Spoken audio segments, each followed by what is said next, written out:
The Beyond Skyrim Cyrodiil team presented a live stream as part of their updates for the Advent calendar of 2025. In the stream, they showed us the city of Anvil along with some new locations and spoke about the project and its future. I will leave the link to the full stream in the description for those interested. This month's update will showcase sections from that stream and my observations and commentary. Let's get started then.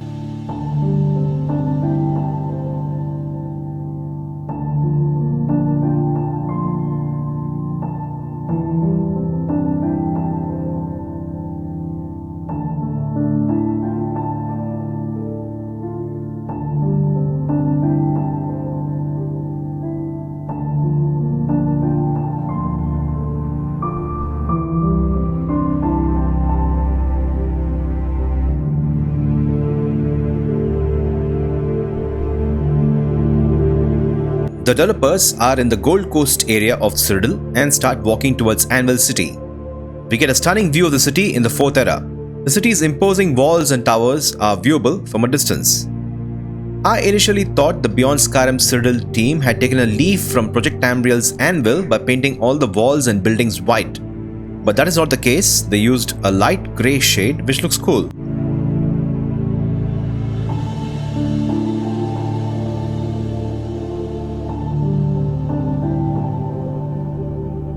Also notice there are no loading screens. All Beyond Skyrim cities will be open cities. I love that. When we discover Anvil, we observe the famous tune from Oblivion. See it reported.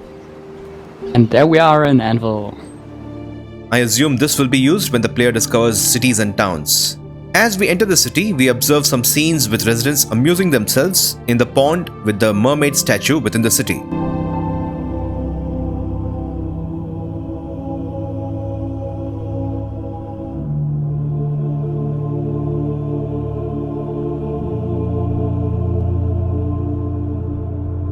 That's hilarious.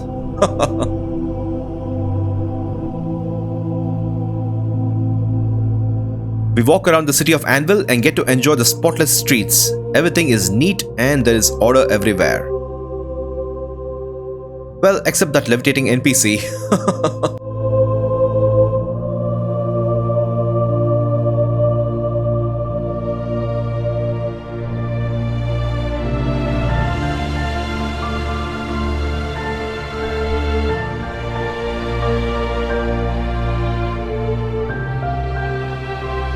I mean, look at the general beauty of this scene. The city buildings have thick walls, sturdy pillars, large towers. The roads have street lamps and we see decorative arcading everywhere. Check out the stream flowing through the city. Beautiful.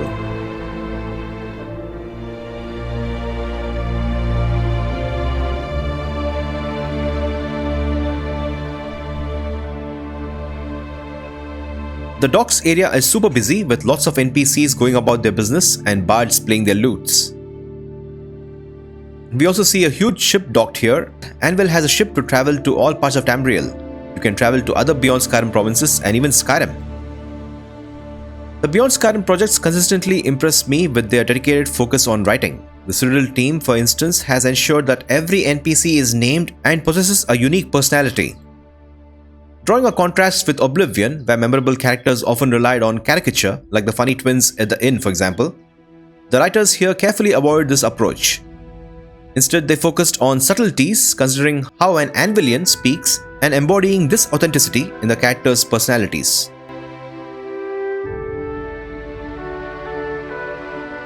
The world feels richer for it in my opinion. The docks offer a diverse cast, including courtesans and professional escorts, who are presented as a natural part of Anvil's culture. This dedication to writing is also evident in the extensive role-playing dialogue, the well-written rumor system, and the numerous scenes that can be observed between NPCs.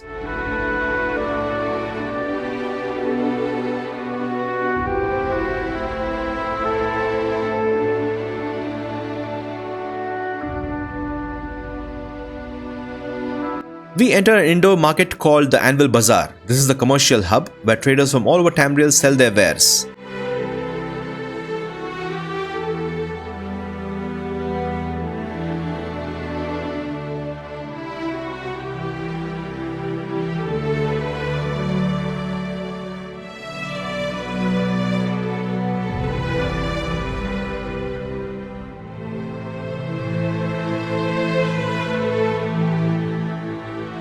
Here we meet Jinal, a child with an entrepreneurial spirit. His business concept is to bottle salt water, which he claims is readily available, and sell it to the residents of Anvil, demonstrating an understanding of local demand. This interaction initiates the quest Child Labor.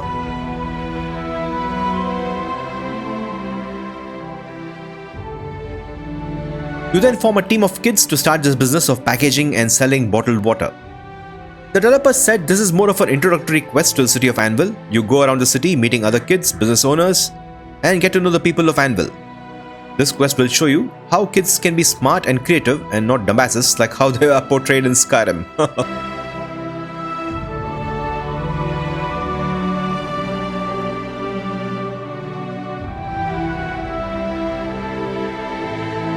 Following numerous successful saltwater deliveries, Jinal informs the player of a significant new order. A meeting with Francis of Anvil, a local power player. Jinal insists on joining the delivery, excitedly calling it the Big Leagues. The player enters the mansion of Francis, who owns the Gold Coast Fishing Company. Francis is impressed by the use of child labor in the successful saltwater operation and proposes to buy the fledgling company, labor included.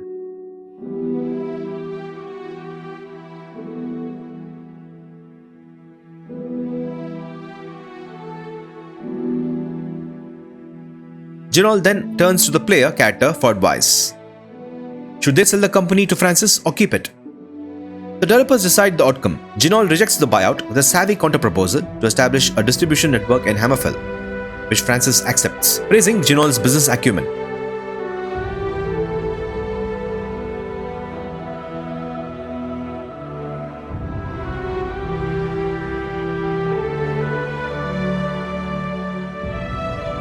The quest concludes with a final meeting where Jinal expresses gratitude to the player for their partnership and friendship. This quest was highly enjoyable. It featured a humorous script, a minor player choice, and a heartwarming conclusion.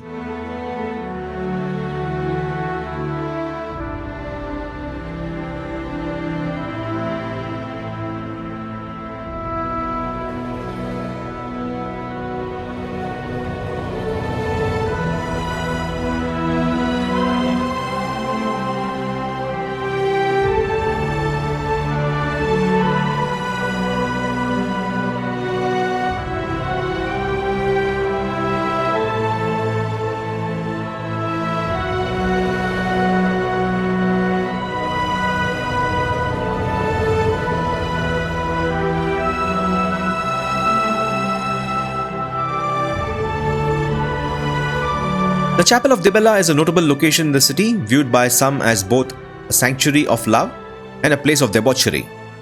Inside, players will encounter NPCs who champion the free expression of love and pursuit of beauty. The developers explain that the lore surrounding Dibella has deeply influenced Anvil's culture, establishing it as a city of arts with Dibella as its central figure. They also noted that Anvil features numerous characters intended for marriage, though the marriage system itself is currently planned and not yet implemented.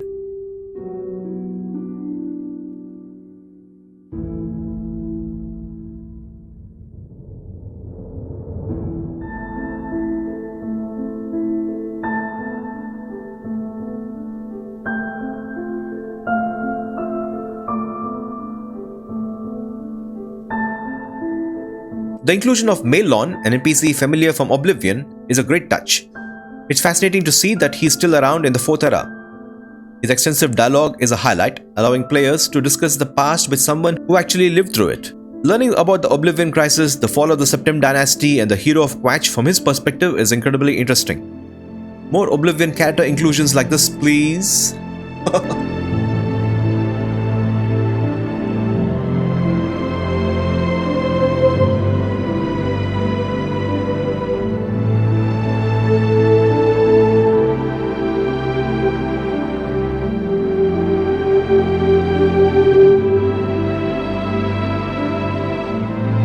Next, we see Calming Cadences, the music store of Anvil. As you enter, you listen to scenes between NPCs, and we understand that music classes are going on at this store. We listen to a conversation between a music teacher and a student, and we observe NPCs playing instruments. You can feel a cool vibe here. The The devs say Calming in Cadences is a family-run establishment based on a shop in the real world. Awesome stuff. With Anvil being the city of arts, we then visit the Anvil Amphitheatre.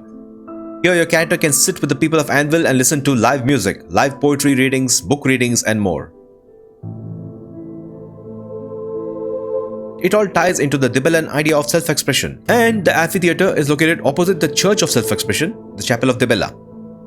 I love the idea. Such unique locations give more opportunities for role-playing and immersing yourself in the city.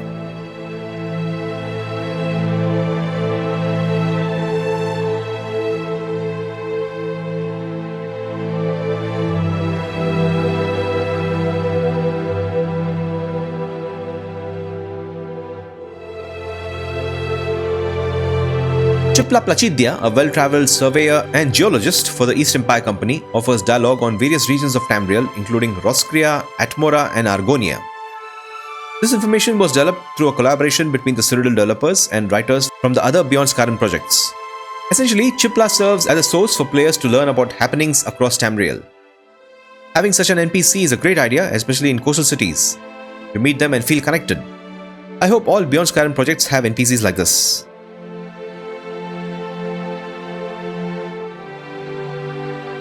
I love how she says, "Though I work for the East Empire Company truthfully, I work for tomorrow." I love that.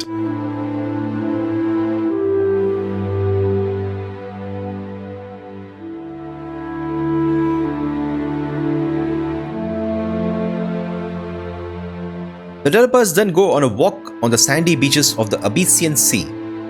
The atmosphere is great with some debris, clutter and critters.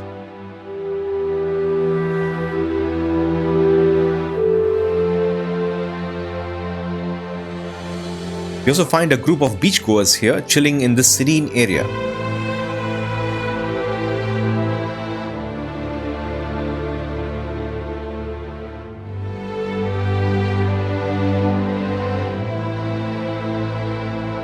Then there is the solitary Argonian, sees the horizon. And he peers into the horizon, alright? What a name, sees the horizon.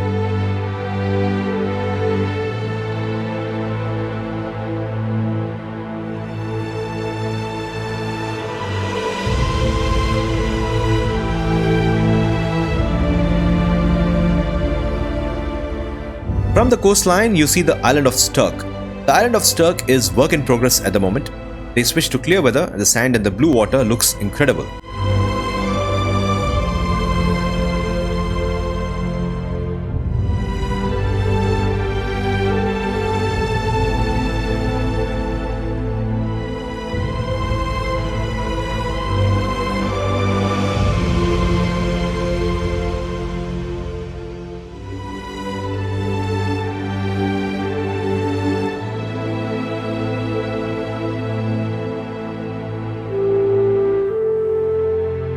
The developers' walkthrough takes them to Garlas Malatar, a spectacular Aelid ruin located on the coast, which fans will recall from the Knights of the Nine DLC in Oblivion.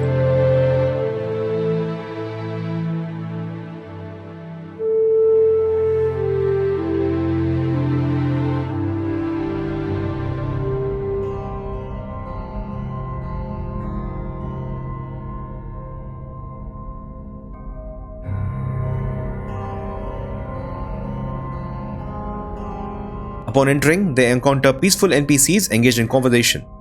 These are members of the College of Whispers, conducting research and attempting to access the dungeon's currently locked second level. This scenario is tied into the broader Synod and the College of Whispers questline.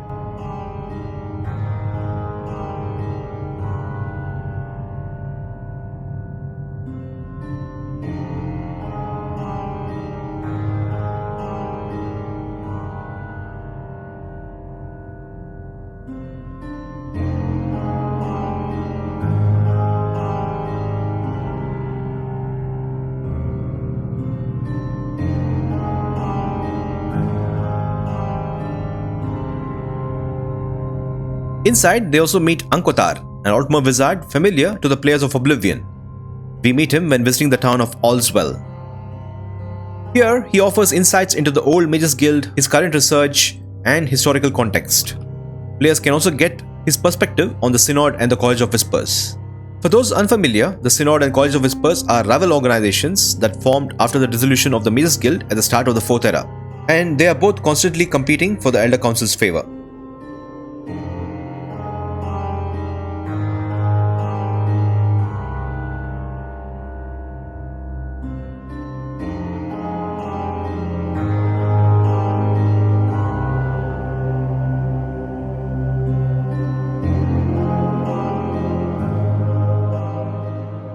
The inclusion of returning NPCs from Oblivion is super interesting, though the developers say they won't try to overuse this for cheap nostalgia bait.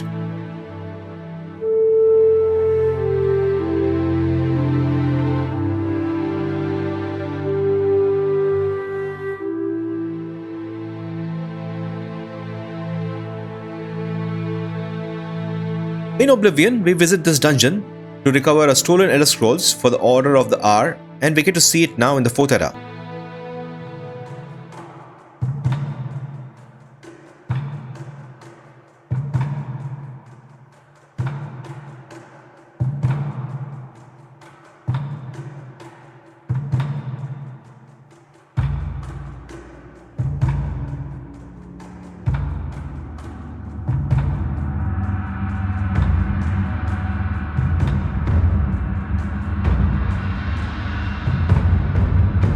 As they fight with some bandits, the developers talk about how big the landmass of Cyrodiil is compared to Skyrim. Essentially, this is a DLC for Skyrim which is larger than the base game. They also give an update on the city's development. The Beyond Skyrim Cyrodiil team is making significant progress. Anvil, Bravil and the new city of Mir Corrup are currently under active development. The interiors and writing for Leyawiin is also nearing completion, though the team notes that the writing, which is handled by separate teams for different cities, is the most time-consuming part of the process. Several cities are largely finished. Korol and Quatch are complete. Skingrad is mostly done, pending a few final quest implementations. Bruma is also completed. The three major cities still pending are Leyawiin, Chedenhall and the Imperial City. And for those who don't know, the Cyrodiil team places a huge emphasis on writing when developing these cities. All the city NPCs, dialogue, scenes and quests are written by a competent writing team. We can expect well-written stories and great quest design at every city.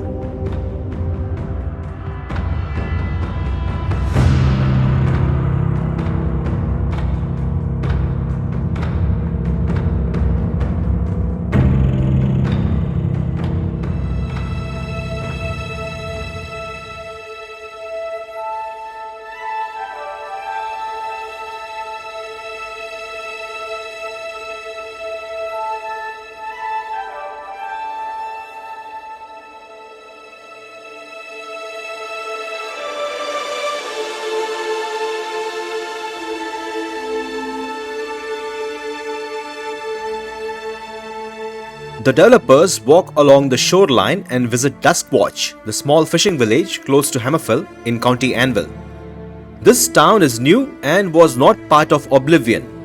We find many such small villages and towns all over Cyrodiil, which will make the world feel lived in.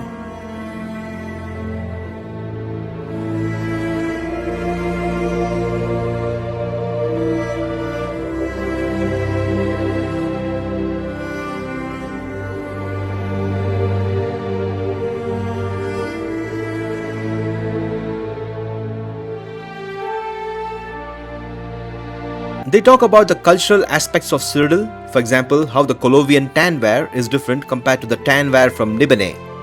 In Colovia, we find artifacts made of tan, pewter and bronze.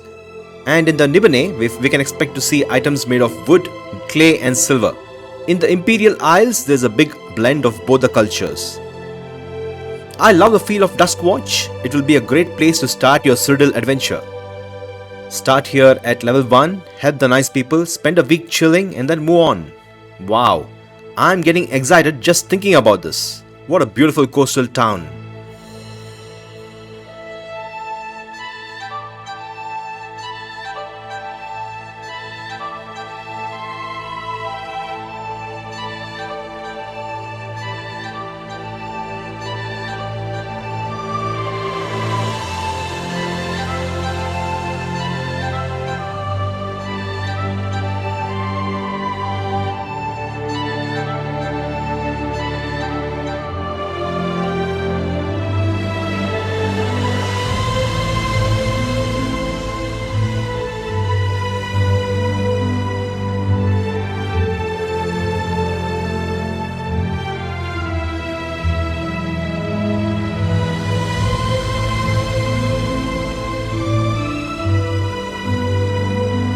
This is such a beautiful 3D map. We see the city of Anvil on the coast and the city of Quatch here. As we move east towards Skingrad, we observe the Great Forest. The team uses Dindalord to generate the Lord files. We get to see the nice map with all the trees. We as players won't have to worry about Dindalord. Everything will be generated by the team. This is such a high quality map.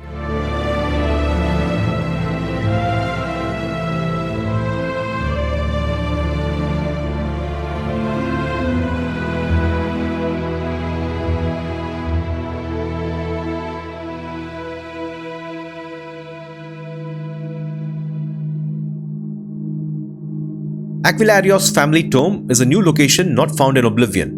Baron Aquilarios was the emperor of Cyrodiil during the Second Era, and I assume this is his family tomb. We can expect to find some burial urns, spiderwebs, and undead skeletons just like in those ancestral tombs of Morrowind. This is a cool statue of Akatosh.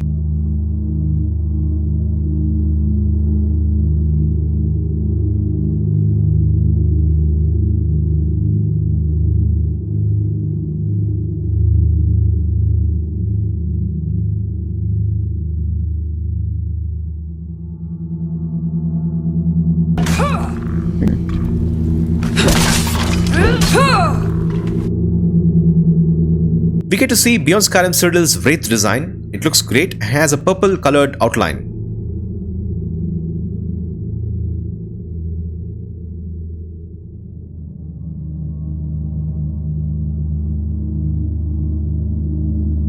The developers also talk about elemental spells. They have fire, ice and shock like Skyrim, but they've also added earth, water and wind elemental spells.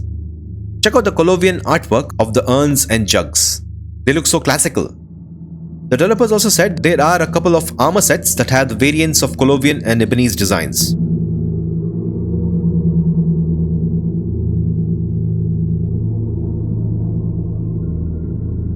I love the atmosphere of this family tomb, very spooky vibes here.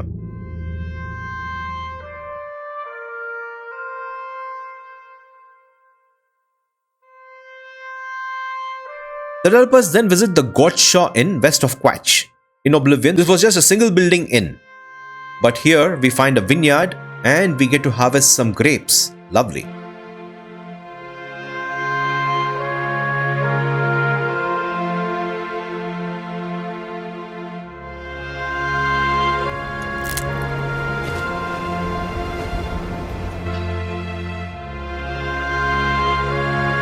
We meet Julius Rutilus, who is worried about bandits of the Gold Coast preying on the innocent and suspects an elf who may be involved. We can choose to help him.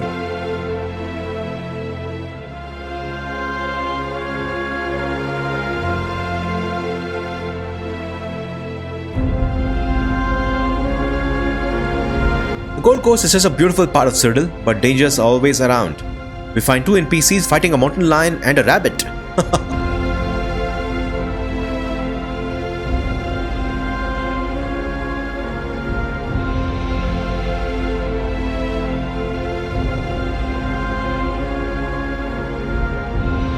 And that is a spectacular sight.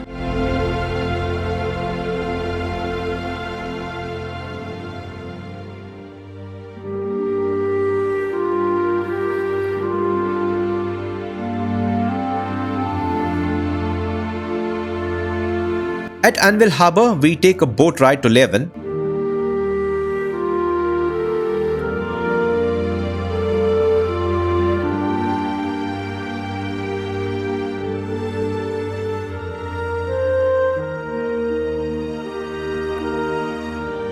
Welcome to tropical, sticky and humid Leyawiin.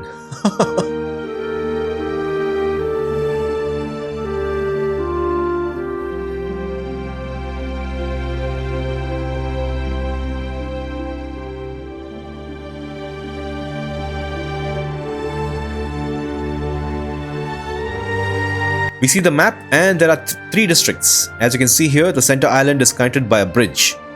This design is of course from the concept art of Leyawiin made by Bethesda back in 2004-2005. Wonderful.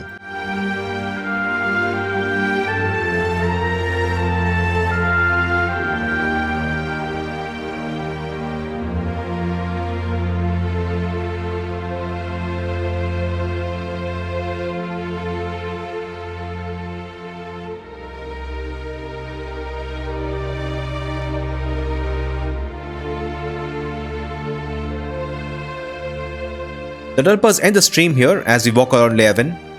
What a view that is. Alright guys, we have come to the end of this month's Beyond Skyrim Cyrodiil update. We can clearly see the passion and dedication in the work here. Thank you Cyrodiil devs for all the hard work and dedication. The community sends lots of positive energy your way, and hopefully all of us get to explore Cyrodiil soon. Thank you all for watching, and may the divines watch over you.